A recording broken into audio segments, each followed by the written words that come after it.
जरा सोचिए, एक ऐसा गांव जो जमीन पर नहीं, बादलों के ऊपर बसा हो, जहां तक पहुंचने के लिए सड़कें नहीं बल्कि हिम्मत चाहिए, जहां लोग आज भी बिना इंटरनेट, बिना बिजली और बिना मशीनों के पूरी सादगी में एक संतुलित और खुशहाल जिंदगी जी रहे हैं। इंडोनेशिया का ये गांव वे रीबो विलेज कोई परिकथा नहीं, ये हकीकत है। और इसे देखकर आप खुद से एक ही सवाल पूछेंगे, क्या वाकई ऐसा भी हो सकता है? कहां है यह गांव? सचमुच बादलों के ऊपर बसा एक रहस्यमय स्थान इंडोनेशिया के पूर्वी हिस्से में एक बेहद खूबसूरत द्वीप है, फ्लोरेस द्वीप। इसी द्वीप के दक्षिण पश्चिम में ईस्ट नुसा तेंगारा प्रांत के अंदर ऊंचे पहाड़ों के बीच छिपा हुआ है वेरेबो विलेज। यह गांव कोई आम जगह नहीं है, बल्कि यह समुद्र तल से लगभग 1200 मीटर यानी करीब 4000 फीट की ऊंचाई पर स्थित है। इतनी ऊंचाई पर होने के कारण ये गांव अक्सर बादलों के ऊपर दिखाई देता है और इसलिए इसे विलेज अबव द क्लाउड्स कहा जाता है। यहाँ पहुंचना आसान नहीं है। अगर आप इस गांव को देखना चाहते हैं तो सबसे पहले आपको फ्लोरेस आइलैंड के प्रमुख शहर रूटेंग तक पहुंचना होगा। रूटेंग एक छोटा लेकिन महत्वपूर्ण शहर है जहां तक बस या कार के जरिए पहुंचा जा सकता है, लेकिन असली रोमांच तो उसके बाद शुरू होता है। रूटेंग से वे रीबो विलेज तक कोई सीधी सड़क नहीं जाती, आपको गाड़ी वहीं छोड़नी पड़ेगी और फिर करीब 7 घंटे की पैदल चढ़ाई करनी होती है। रास्ता बेहद घना और रोमांचक है, जिसमें घने जंगल, ऊंचे नीचे पहाड़ी रास्ते और छोटी नदियां भी पार करनी पड़ती हैं। ये कोई सामान्य हाइक नहीं, बल्कि एक तरह का एडवेंचर है और इसी कारण से ये गांव अब भी बाहरी दुनिया से लगभग कटा हुआ है। जब आप वहां पहुंचते हैं तो सचमुच ऐसा लगता है कि आप किसी और ही दुनिया में कदम रख चुके हैं, जहां न शोर है, न ट्रैफिक, न मोबाइल नेटवर्क, सिर्फ शांति, हरियाली और पहाड़ों के बीच छुपी एक अनोखी जिंदगी। घर नहीं, सांस्कृतिक प्रतीक। एम्बारू नियंग वेरेबो गांव में जो घर आपको दिखाई देंगे वो किसी फैंटेसी फिल्म के सेट जैसे लग सकते हैं, मगर ये हकीकत है। इन्हें स्थानीय भाषा में एम्बारू नियांग कहा जाता है। ये घर किसी आम डिजाइन से नहीं बनाए जाते, बल्कि इनकी बनावट खुद में एक धार्मिक और सामाजिक परंपरा की कहानी है। इनका आकार शंकु जैसा, कोन शेप्ड होता है, जो आकाश की ओर इशारा करता है, जैसे ये घर धरती और स्वर्ग के बीच एक पुल हो। इन घरों को पूरी तरह लकड़ी, बांस, सूखी घास और रतन से हाथों से तैयार किया जाता है, बिना किसी कील या लोहे के सहारे। सबसे खास बात यह है कि हर एम्बारू नियंग 5 अलग अलग मंजिलों में बटा होता है और हर मंजिल का एक खास अर्थ होता है। सबसे ऊपरी मंजिल आत्माओं और पूर्वजों की शक्ति को समर्पित होती है, इसे पवित्र माना जाता है और वहां आम तौर पर कोई नहीं जाता। दूसरी मंजिल में पारिवारिक वस्तुएं और धार्मिक प्रतीक रखे जाते हैं। तीसरी में अनाज और खाना स्टोर किया जाता है, जिससे जीवन चलता है। चौथी मंजिल पारंपरिक कपड़ों और रस्मों से जुड़ी वस्तुओं के लिए होती है और सबसे नीचे की मंजिल वहीं असली जीवन बसता है, जहां परिवार के सभी सदस्य रहते, खाते और एक दूसरे से जुड़े रहते हैं।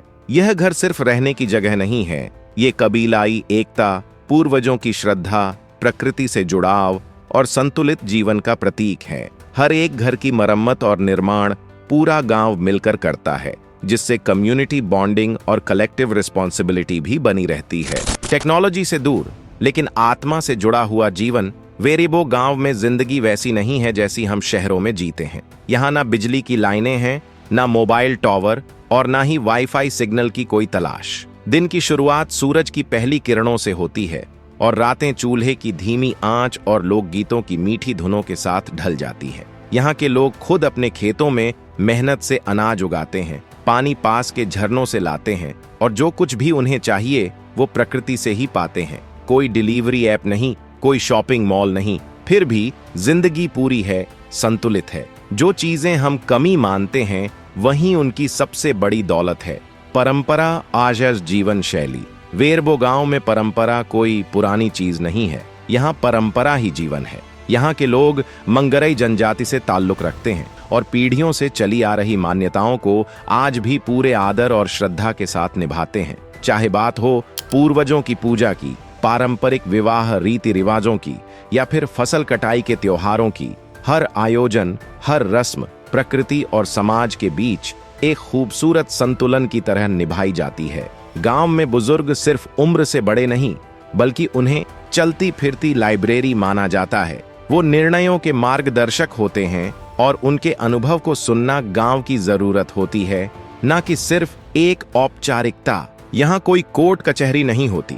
अगर कोई विवाद हो भी जाए तो वो बातचीत, समुदाय की बैठक और सदियों पुराने रीति रिवाजों के जरिए सुलझाया जाता है। और यही तो है असली न्याय, इंसान को समझकर किया गया निर्णय। वेरेबो में जीवन तेज नहीं लेकिन गहरा है। हर रिश्ता, हर परंपरा यहाँ सिर्फ निभाई नहीं जाती, जी जाती है। वेरेबो एक दुनिया जो खोने नहीं, खोजने लायक है। जब हम वेरेबो को देखते हैं तो हमें सिर्फ एक पहाड़ी गांव नहीं दिखता, हमें दिखती है एक ऐसी दुनिया जहां इंसान, प्रकृति और आत्मा के बीच कोई दीवार नहीं है, जहां जीवन को मापा नहीं जाता, उसकी गहराई महसूस की जाती है, जहां बच्चे खिलौनों से नहीं, मिट्टी और संगीत से खेलते हैं, जहां बुजुर्ग गूगल नहीं लेकिन पूरे समाज की विजडम ड्राइव होते हैं, जहां कोई भाग नहीं रहा है, सब ठहरे हुए हैं और इसी ठहराव में उन्हें शांति मिलती है। पारंपरिक संगीत और नृत्य, आत्मा से निकली धड़कनें। वेरेबो के लोग संगीत और नृत्य को केवल मनोरंजन नहीं बल्कि आध्यात्मिक जुड़ाव मानते हैं। यहाँ का सबसे प्रसिद्ध पारंपरिक नृत्य है सांची, जिसमें दो व्यक्ति प्रतीकात्मक लड़ाई करते हैं, एक ढाल से और एक रस्सी कोड़े से। ये युद्ध नहीं बल्कि साहस, अनुशासन और एकता का प्रतीक होता है। त्योहारों में ढोल, बांसुरी और पारंपरिक वाद्य यंत्रों की आवाजों से पूरा गांव गूंज उठता है। संगीत और नृत्य यहाँ की आत्मा है जो हर पीढ़ी को आपस में जोड़ते हैं। टूरिज्म वर्सेस ट्रेडिशन, संतुलन की चुनौती। हाल के वर्षों में वेरेबो विलेज दुनिया भर के यात्रियों के लिए आकर्षण बन चुका है, लेकिन यहाँ के लोग इस बाहर की दुनिया को भी अपनी परंपराओं से समझदारी से बांधते हैं। यहाँ पर्यटकों के लिए सीमित होमस्टे बनाए गए हैं, जहां उन्हें गांव के नियमों और रीति रिवाजों का पालन करना पड़ता है। न ड्रोन उड़ाने की छूट, न किसी भी पवित्र स्थान को छूने की अनुमति, क्योंकि उनके लिए संस्कृति दिखाने की चीज नहीं, जीने की विधि है।